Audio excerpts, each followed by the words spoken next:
ए भाई, मेरी बात को बहुत ध्यान से सुनना। श्रीपाद कहे भजन को इससे नहीं तोला जाता कि करोड़पति बन गए तो भजन का लाभ बहुत मिल गया, या भजन शुरू किया तो तुम दरिद्र हो गए। बोले देखो भजन फला नहीं, जिस दिन से वृंदावन गए सत्संग सुना उसी दिन से सब चौपट हो गया। दोनों बातें समझना। महारंकत्वे वा परम विभवे सिंगे पे है। अगर रसिकों के संग का रंग चढ़ेगा तभी इस मार्ग में चल सकते हो, नहीं तो फिसलन ही फिसलन है। महारंकत्व हो सकता है जिस दिन से भजन शुरू करो उस दिन से शुरू हो जाए तुम्हारा पाप का संयोग जो पूर्व जमा हुआ है, क्योंकि नष्ट होकर अब तुम्हें भगवत प्राप्ति करानी है। कल एक साधक भारी रोग से ग्रसित, और वो बोला कि हमें लगता है कोई वैष्णव अपराध बन गया। क्यों? नहीं, ये शरीर में। अरे बावरेपन में हम कह रहे शरीर रोग से ग्रसित है तो बुद्धि को तो स्वस्थ रख ले। बुद्धि रोगी हो गई तो शरीर स्वस्थ होने पर भी महान नरक जैसा उसको दिन और रात व्यतीत होता है, नारकी भोगों का चिंतन करते हुए। कोई अपराध तब बनता है जब अहंकार होता है, ध्यान रखना। और तुम जो सब शरणागत हो, रोज ऐसा मंजना लगता है कि तुम्हारे अहंकार चढ़ पाएगा। रोज बर्तन मांजा जाए तो चाहे जितना गंदा हो एक दिन चमकने लगता है। ये सत्संग भाग भर मत जाना, पक्का समझना। जितने बैठे हो अनुभव कर लेना, जहां कमजोरी है यही लगेगा सिर्फ मेरे लिए बोला जा रहा है। और सत्य मानना, ये सत्संग है, ये सार्वजनिक भगवदानंद के लिए किसी व्यक्ति का लक्ष्य करके नहीं, सार्वजनिक सार्वभौम सत्संग होता है। शरीर का रोगों से ग्रसित हो जाना या कोई विपत्ति आ जाना ये हमारे पूर्व अपराध का है, पूर्व पाप का है। वर्तमान में यदि वैष्णव अपराध होगा तो शारीरिक दंड नहीं मानसिक दंड होगा। क्या? आपका भजन रोक दिया जाएगा। तत्कालिक आप बहुत शुद्ध वैष्णव पवित्र हृदय के हैं, अगर कोई त्रुटि हो गई तो तत्कालिक दंड मिलता है। खोपड़ी दीवाल में लग गई, चबेटा लग गया, दांत से जबान कट गई, अचानक कोई ऐसी घटना घट गई, थोड़ी मोड़ी चोट, ऐसा असाध्य रोगों का सृजन पूर्व शरीर रचने के पहले ही होता है, जो पूर्व पाप से है। आज हम भजन कर रहे हैं लेकिन पूर्व पाप रचित इसमें जो सृजन किया गया रोग वो पहले का है, आज से थोड़ी उत्पन्न हुआ है। तो साधक को बहुत विवेकवान रहना चाहिए, नहीं तो अब हमारा शरीर अस्वस्थ और बुद्धि अस्वस्थ, यही मूर्खता नहीं। शरीर स्वस्थ और बुद्धि स्वस्थ है तो हम परमानंद में मगन ठिंगे पे रखा है। हमारी बात को समझना। हमारी बुद्धि भगवदाकार है तो पूरे शरीर में कीड़ा पड़े हो, गलता लगाओ तो कुछ फर्क नहीं है। और बुद्धि विषयाकार है तो चाहे एसी में बैठे हो जलोगे, देखा है। इन समस्याओं का समाधान करने के लिए ही अध्यात्म है, रुपया नहीं है, पद नहीं है। समस्त समस्याओं का समाधान अध्यात्म से होता है, विवेक से होता है। ध्यान दीजिए, परमार्थ पे चल रहे हो तो महारंकत्वे वा परम विभवे, हमारे कदम नहीं रुकेंगे चाहे हमें ऐसी परिस्थिति दे दी जाए कि भोजन के लिए भी तरसने लगे, और चाहे परम विभवे। ऐसा होता है, ये ना सोचे दोनों बातें होती हैं। एक है चक्रवर्ती सम्राट अम्बरीश जी महाभागवत, और दूसरे चीदर चिदरानी जी महाभागवत, जिनके यहां अतिथि पीपाजी सीता सहचरी आते, वो अंदर जाकर अपनी पत्नी से कहते कि आज तो बहुत बड़ा अनर्थ हो जाएगा। उनका क्यों भगवान? बोले बहुत बड़े संत अतिथि आए और आज हमारे पास कुछ नहीं है। जरा विचार करना, उनके घर में दरवाजे और खिड़की भी नहीं रह गई थी। क्यों? संत आते तो खिड़की बेचे आए, 4 मुट्ठी चावल उबाल कर उनको पका दिए, दरवाजा बेचे। मिट्टी का पात्र था जिसमें रसोई अमनिया करते थे, कुछ नहीं रह गया था जो बेचा जा सके। एक वस्त्र शरीर में था चिदरानी जी के। उन्होंने कहा भगवान अतिथि भूखा नहीं जाएगा। पढ़ के देख लो भक्तमाल जी में श्री नाभा जी ने चरित्र लिखा, जो दिव्य दृष्टि संपन्न महापुरुष। कहा कैसे? बोले वस्त्र है ना कुछ तो बिक ही जाएगा, तो अतिथि को कुछ ना कुछ 4 मुट्ठी चना ही मिल जाएगा, अतिथि तो भूखा नहीं जाएगा, संत तो भूखे नहीं जाएंगे। और महाभागवत जिनके दर्शन करने द्वारिकाधीश के दिव्य दर्शन करके सीता सहचरी और पीपा जी आ रहे हैं, उनके दर्शन करने स्थिति क्या है? खाने पीने की तो बात जाने दो, पहनने के लिए भी सीधे वस्त्र नहीं, एक ही वस्त्र था चिदरानी जी के, उतार के दे दिया, बेचा जाके जो कुछ बिका, जो कुछ भी रूखा सूखा पत्तल में लगाया और बाहर पीपा जी सीता सहचरी के साथ पाओ भगवान। वो समझ गई, स्थिति महारानी थी बहुत प्रवीण, समझ गई कि भोजन देख के समझ गई कि स्थिति क्या, घर देख के उनकी वेशभूषा, तो उनका कि भक्तानी जी को भी बुलाओ, चारों बैठकर पाते जो भी है। वहां नहीं आप पाइए, वो तो रसोई में है। उनका फिर क्या होता, मैं रसोई से लिवा लाती हूं। उनको अगर पीपा जी कहते तो शायद श्रीधर जी कहते कि आप रुक जाओ, लेकिन सीता सहचरी जी तो सीधे रसोई में गई तो दिगंबर बैठी थी, समझ गए। देखते अंदर घर का हाल देखकर उनको आंसू आ गए, क्योंकि महारानी रह चुकी है, वो स्वयं तो परम वैराग्य से रहती थी, टाट लगा के, महारानी होते हुए भी टाट लगा करके भगवान की भक्ति में। सीता सहचरी जी बहुत ही ज्ञान संपन्न देवी, देखते ही उनको समझ में आ गया कि वो अकिंचनता की हद है इनके घर में, खाने के लिए दाना नहीं, कहीं कुछ नहीं। और तो हम कहा, देवी तुम निर्वस्त्र कैसे बैठी हो? तब उन्होंने कहा, अरे हमने सुना था आप द्वारिकाधीश के दर्शन करके आ रही, तो जब मिलेंगी तो रूप माधुरी का वर्णन करेंगी प्रभु की। क्या इस नासवान शरीर की चर्चा चला दी? जब पैदा हुआ था तो आभूषण और वस्त्र पहन के थोड़ी हुआ था, दिगंबरे हुआ था, और जब जाएगा तो जला दिया जाएगा। बीच में अगर दिगंबर है तो क्या फर्क पड़ता है? बाहर आए और पीपा जी से कहा, इनकी निष्ठा के आगे हम लोग कुछ नहीं। उनको था कि राज सुखों का त्याग करके कष्ट पूर्वक भगवान का भजन करते हैं, ये अद्वितीय रहनी है, पर उन्होंने कहा जो चिदरानी जी की रहनी, उसके सामने हम कुछ नहीं है। पूरी स्थिति बताई तो पीपा जी कांप, ऐसी स्थिति देखो, महारंकत्वे अम्बरीश जी चक्रवर्ती सम्राट परम विभवे, ये भक्तों में दोनों स्थितियां पाई जाती हैं। इन स्थितियों से भक्ति का कोई संबंध नहीं, ये पूर्ण पुण्य का संयोग बनता है तो वैभव संपन्न है। एक अकिंचन भाव से रह रहा है, नहीं है उसके पास, तो भक्ति से तुलना नहीं की जा सकती। इसकी भक्ति कमजोर है, इसके पास वैभव नहीं, उसकी भक्ति बहुत जोर है क्योंकि उसके पास वैभव नहीं। महारंकत्वे वा परम विभवे, भक्ति से इसकी तुलना न की जाए कि उनकी भक्ति जोर की है, खूब सुख संपन्न है, और उनकी भक्ति रंग नहीं ला रहे। देखो खाने पीने की भी व्यवस्था नहीं, भक्ति का रंग अलग होता है। देखो चिदरानी जी और देखो अम्बरीश जी, दोनों महाभागवत, एक चक्रवर्ती सम्राट और एक खाने को भी नहीं, दोनों महाभागवत। ऐसे ही आप जब भक्ति के मार्ग में उतरे तो महारंकत्वे हो सकता है, ऐसी परिस्थिति आ सकती है, हिम्मत मत हारिए। ये जरूर ध्यान रखिए कि अखिल विश्व ब्रह्मांड की रचना एक पलक झपकते जिस मालिक ने की उसका मैं दास हूं। इसी ठसक में नरसिंह मेहता जी का भात द्वारिकाधीश ने स्वयं भरा, और सब जानते हैं सोने चांदी की वर्षा करवा दी। उनके लिए कोई दुर्लभ बात है क्या?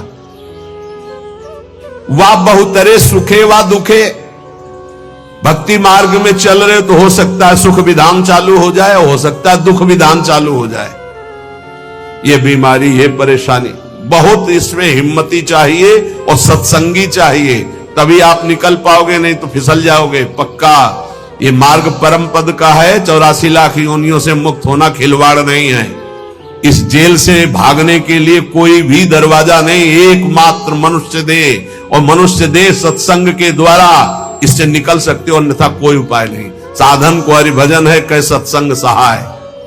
सुखेवा दुखेवा, बहुत हिम्मत। भारी से भारी सुख का विधान मिल सकता है, नाम मत छोड़ना, भजन मत छोड़ना कि हमारी पूर्ति हो गई, जो चाह मिल गया, फिर भी फंस जाओगे।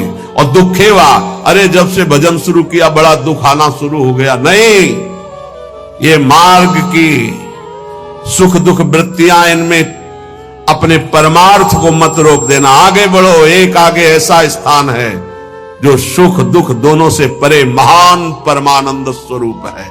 ये छोटी छोटी वाटिकाएं हैं, कहीं सुख की कहीं दुख की, भ्रमित मत होना। यशस्वी बहुले था अपयशस्वी, हो सकता है तुम्हारा भजन ठीक चल रहा है, यश शुरू हो गया, और या हो सकता है अपयश शुरू हो गया, दोनों बातें, निंदा होने लगी।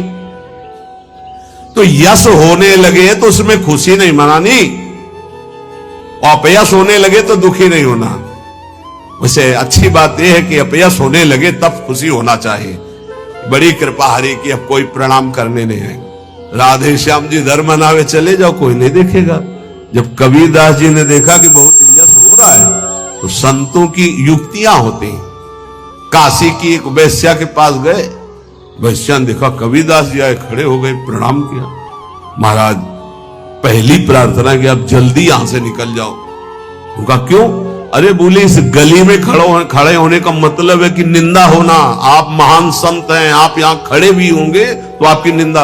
हम बोले वही करवाने के लिए आए, हम निंदा करवाने के लिए आए, आप हमारा साथ देंगे? उनका भगवान आप आज्ञा करें, भला मैं नीच आपकी क्या सेवा कर सकती हूँ?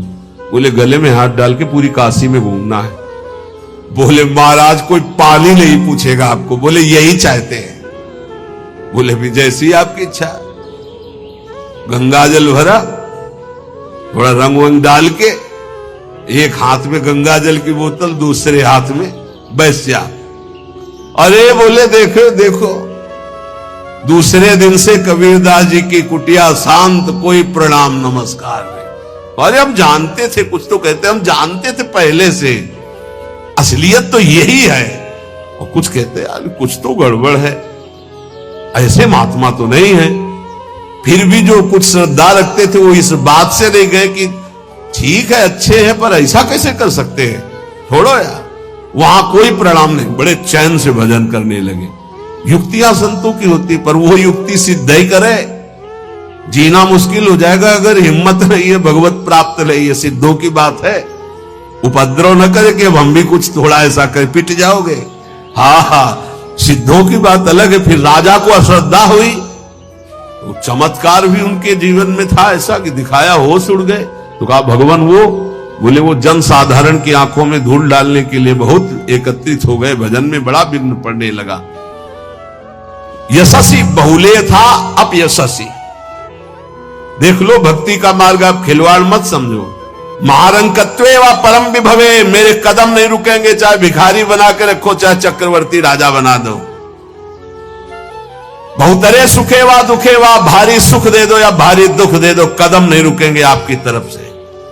यशस्वी बहुले था अपयशस्वी, चाहे यशस्वी बना दो चाहे निंदा कराने, खूब निंदा कराओ, हमें मार निंदा हो तो भी हमारा मार्ग नहीं रुकेगा। आगे मणौवा लोस्ट्रे, चाहे मणि दे दो और चाहे माटी के घरौंदे पे रखो, हमें कोई फर्क नहीं पड़ता। महलों में रखो चाहे झोपड़ी में वास दो। सुहृदे परम व द्वेष्यति, सब लोग हमें प्यार करें या सब हमसे द्वेष करें, कोई फर्क नहीं पड़ता, हम अपने मार्ग पर चलेंगे। समा दृष्टि नित्यम मम भवति वृंदावन जुषहा, मैं ऐसी सम दृष्टि रख के चलूंगा। हे वृंदावन धाम, मुझे सामर्थ्य प्रदान करो कि मेरे कदम किसी भी स्थिति में लड़खड़ाए नहीं। ये बहुत बड़ी बात है। बिना इस बात के आए बात की बात में नहीं पहुंचा जाता।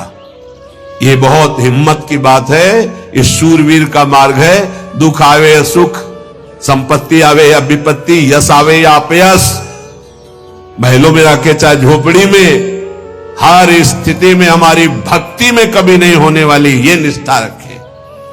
यहां ऐसी भक्ति बहुत कम है, बहुत कम है। इसीलिए खूब सत्संग सुनो, जितना विश्वास दृढ़ करोगे उतनी भक्ति महान होगी।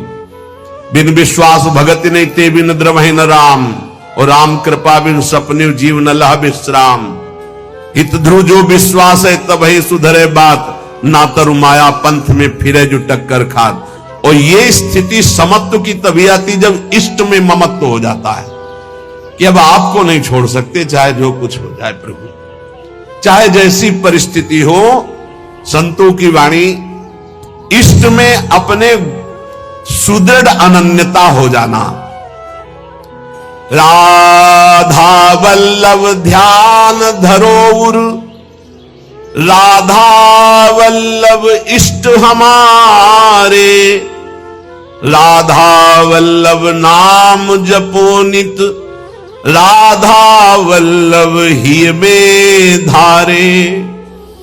राधा वल्लभ जीवन है मम, राधा वल्लभ प्राण ते प्यारे, राधा वल्लभ नैन बसे, सरस माधुरी होत नहीं छिन न्यारे। परम संत श्री रसिक सरस माधुरी जी कह रहे, राधा वल्लभ का ही नाम हमारी जिह्वा में और राधा वल्लभ का ध्यान हमारे हृदय में, क्योंकि इष्ट हमारे राधा वल्लभ। राधा वल्लभ का हृदय में ध्यान और मुख में नाम, ये आचार्य चरण भी आदेश करते हैं। सबसो हित निष्काम मति श्री वृंदावन विश्राम, श्री राधा वल्लभ लाल को हृदय ध्यान मुख नाम। जो आचार्य का है इष्ट उसके अधीन होते हैं, तो हर समय हमारे मुख से राधा वल्लभ राधा वल्लभ राधा वल्लभ। अब सेवक जी महाराज ने हा हरि राधा बा वृंदावन सा सहचरी, हरिवंश नाम में चारों की उपस्थिति पाई, इसलिए आदेश करते हरिवंश नाम विसरे न छिन्न, श्री हरिवंश सहाय बल, हरिवंश भरोसे भय निडर, नित गर्जत हरिवंश बल। इसलिए हम वृंदावन नित्य विहार रस के उपासक, आचार्य की आज्ञा और सेवक जी की आज्ञा दोनों मिलाकर, इसलिए हम हर समय जपते रहते हैं राधा वल्लभ श्री हरिवंश, राधा वल्लभ श्री हरिवंश।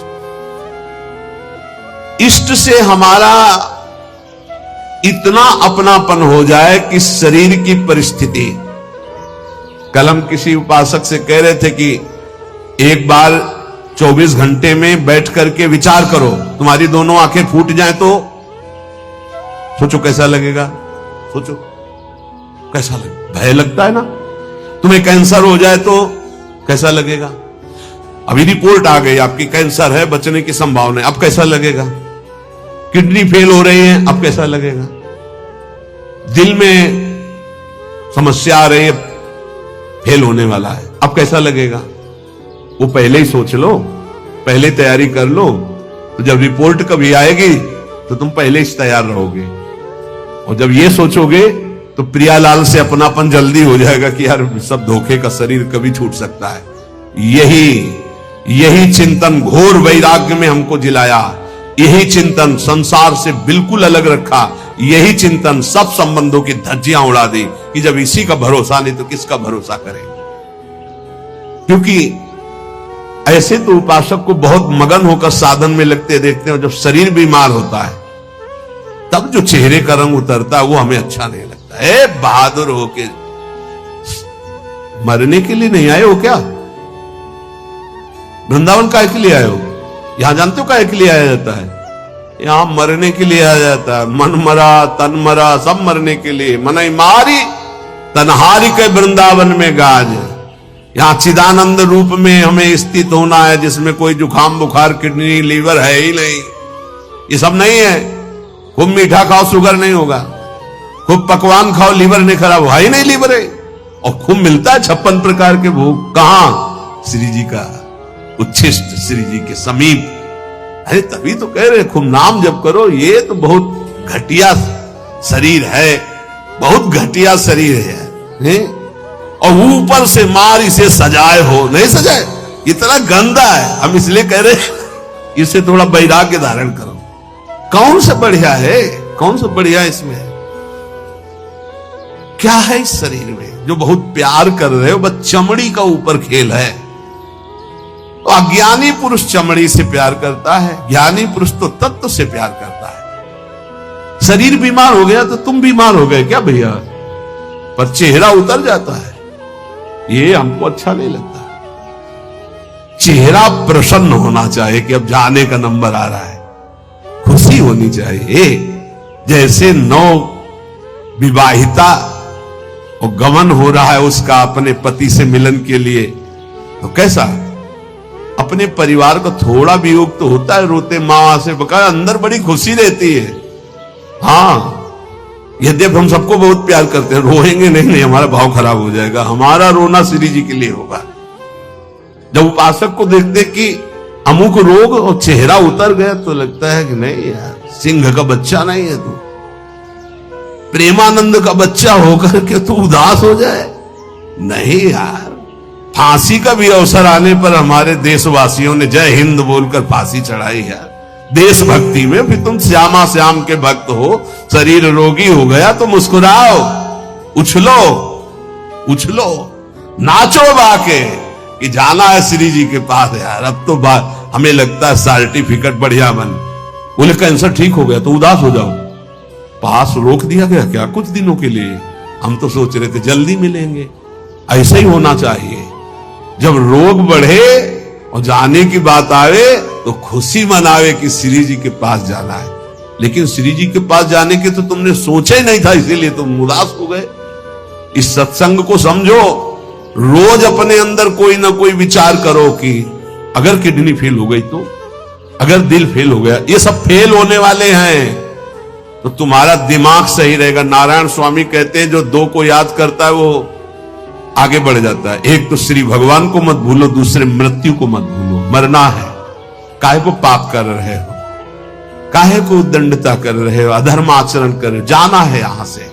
तो हम सब उपासक से प्रार्थना करते हैं, पहले ये बताओ कि भगवत मार्ग में जाने के लिए आए हो या रहने के लिए?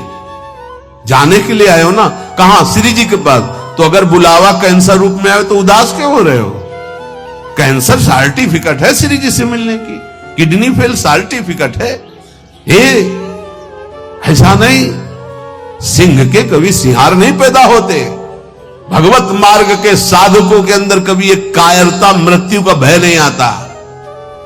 मृत्यु का भय रोग आते ही तुम्हारे को भयभीत कर देगा कि हे अब तो क्या होगा।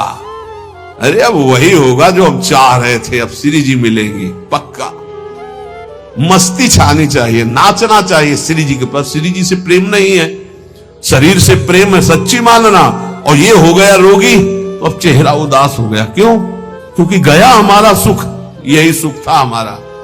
इसीलिए रोज सत्संग में कह रहे कुछ नहीं है, ये मलमूत्र का भांड है, इसमें कुछ प्यार मत करो, कहीं सुख नहीं है, केवल तुम्हें पागल बना रही माया। पागल, समय नष्ट करवाया जा रहा है, तुम्हारा भगवत चिंतन छुड़ाया जा रहा है। वो देख के मुस्कुरा दिया, पूरा चिंतन गया। और हमारी श्री जी मुस्कुरा रही, तुम्हें उधर नहीं दिखाई दे रहा? आवत सी वृषभानु दुलारी, रूप राशि चतुर शिरोमणि, अंग अंग सु बुद्धि मारी गई सारी। हाँ, पांच भौतिक शरीर मुस्कुरा रहे, उनकी मुस्कुराहट में अभी तो अप्सरा ले उतरी। विचार करो, देवलोक भूलोक रसातल, सुन कवि कुल मत डरिए, सहज माधुरी अंग अंग की कह कासो पट गए। जिनकी मुस्कुराहट में लाल, वो हमारी स्वामिनी हो यार। ऐसी श्री जी के शरणागत होकर किसी की मुस्कुराहट त्रिभुवन में कोई पैदा नहीं हुआ कि मुस्कुराहट हमारी श्री जी की प्रभाव जो डालती उससे कोई अलग प्रभाव डाल सके। क्यों आपको डालती? क्योंकि श्यामा श्याम की अनन्यता नहीं। गावे श्यामा श्याम को, ध्यावे श्यामा श्याम, तो निरखे श्यामा श्याम को, बस यही हमारो काम। कुछ कठिन नहीं है श्यामा श्याम से मिलना, सच्ची बात कह रहा हूं, हृदय की बात कह रहा हूं। बस इनके सिवा कोई हमारा ना हो तो जल्दी मिल जाए, पर इनके सिवा और जो कोई है हटा नहीं पा रहे, नहीं हटा पा रहे। लग लो कब तक तुम्हारा संग कौन देता देखते हैं। मात तात सुखदार देह में मति अरुझ मति मंदा, हित किशोर को है चकोर तो लख वृंदावन चंदा। कोई तुम्हारा नहीं प्यारे। जिस दिन हृदय में आ जाएगा श्यामा श्याम के सिवा कोई नहीं है, तो सच्ची मानिए ये गलवैया दिए मुस्कुराते आपको आकाश में देखोगे तो आकाश में, धरती में देखोगे तो धरती में, दसों दिशाओं में जिधर दृष्टि जाएगी यही आएगा, निहाल हो जाओगे। बहुत रिझवार ठाकुर है जुगल सरकार, बहुत रिझवार। ये जो हम बोल रहे हैं ना, पक्की बात समझ, बहुत रिझवार हैं, पर आपका कोई है इसीलिए वो सामने नहीं आ रहे। जिस दिन आपके हृदय में कोई नहीं होगा उसी दिन यह जोरी अविचल वृंदावन ना ही नान सो काज। बोले गावे श्यामा श्याम को, ध्यावे श्यामा श्याम। श्यामा श्याम कैसे बसे होते हैं? यही है, बिल्कुल यही है। बस तुम्हें दिखाई इसलिए नहीं दे रहे कि तुम्हारा कोई हृदय में और है। नहीं, जैसे ये कैमरा खड़ा है ना, देखो जुगल कैमरा खड़ा है, ऐसे गलवैया धारे खड़े, तुम्हें कैमरा नजर आएगा, यही वो खड़े हैं। बस अपनापन केवल उनसे, सच्ची माने वो देख देख के मुस्कुरा रहे हैं। बस ये जरूर है कि तुम्हारे ऊपर कृपा दृष्टि हो चुकी है, और तुम अपनी कृपा कर लो। इनके सिवा किसी को अपना मत मानो, बहुत जल्दी दर्शन हो जाएंगे, बहुत जल्दी। जिस समय जीव के हृदय में केवल ये, बस आपके सिवा कोई, उनको समझाने की जरूरत नहीं, सफाई देने की जरूरत नहीं, वो इंतजार कर रहे हैं केवल इसी बात का।